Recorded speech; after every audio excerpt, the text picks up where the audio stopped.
उत्तर प्रदेश के एक छोटे से गांव में एक लड़का रहता था। नाम था आरव। उसकी उम्र केवल 17 साल थी, लेकिन जिम्मेदारियां किसी अधेड़ इंसान से कम नहीं थी। बचपन में ही पिता का साया उठ गया था और अब उसकी मां दूसरों के घरों में झाड़ू बर्तन कर किसी तरह 2 वक्त की रोटी जुटाती थी। आरव का घर मिट्टी का था, छत तपकती थी और दीवारें ठंडी रातों में सिहर उठती थीं। लेकिन आरव की आंखों में सपने थे, डॉक्टर बनने के, कुछ बड़ा करने के। गांव के लोग उसका मजाक उड़ाते थे, लेकिन आरव हार मानने वालों में से नहीं था। बेटा, हालात चाहे जैसे भी हो, अगर मन में आग हो तो रास्ते खुद ब खुद बनते हैं। हर रात आरव एक पुरानी ट्यूबलाइट की पीली रोशनी में पढ़ता। किताबें किसी से उधार ली थी और कॉपी के पन्ने आधे पटे हुए थे। दिन में वह खेतों में मजदूरी करता ताकि मां की मदद हो सके। कई बार भूखा पेट सोना पड़ता, लेकिन उसके इरादे कभी नहीं भूखे होते थे। एक दिन गांव के स्कूल में एक नया शिक्षक आया, विवेक सर। उन्होंने आरव को अकेले स्कूल के बरामदे में बैठकर पढ़ते हुए देखा।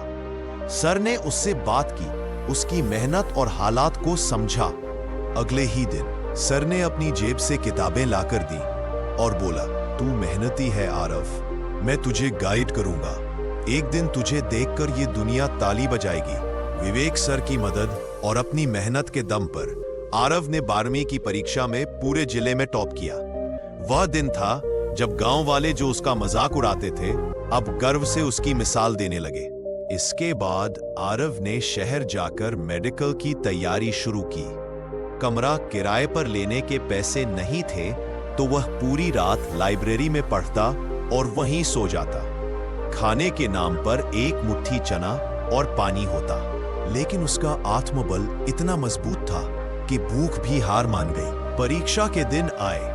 एक ही जोड़ी कपड़े में वह सेंटर गया और पूरी शिद्दत से पेपर दिया। कुछ हफ्तों बाद रिजल्ट आया। आरव का नाम ऑल इंडिया टॉप 50 में था। उसे देश के टॉप मेडिकल कॉलेज में दाखिला मिला। जब वो एडमिशन के लिए गया तो उसके आंखों में आंसू थे। उन भूखी रातों और उस टूटी ट्यूबलाइट की यादें आंखों के सामने घूम रही थी। कुछ सालों बाद वही आरव एक शानदार डॉक्टर बना, जिसने अपने गांव में एक हॉस्पिटल खोला, फ्री इलाज के लिए। वही लोग जो कहते थे कुछ नहीं बन पाएगा, अब उसे डॉक्टर साहब कहकर सलाम करते थे। कहानी की सीख, अगर हालात बुरे हैं तो डरो मत, वो सिर्फ तुम्हारी परीक्षा ले रहे हैं। अगर तुम डटे रहे तो वही हालात तुम्हें राजा बना देंगे।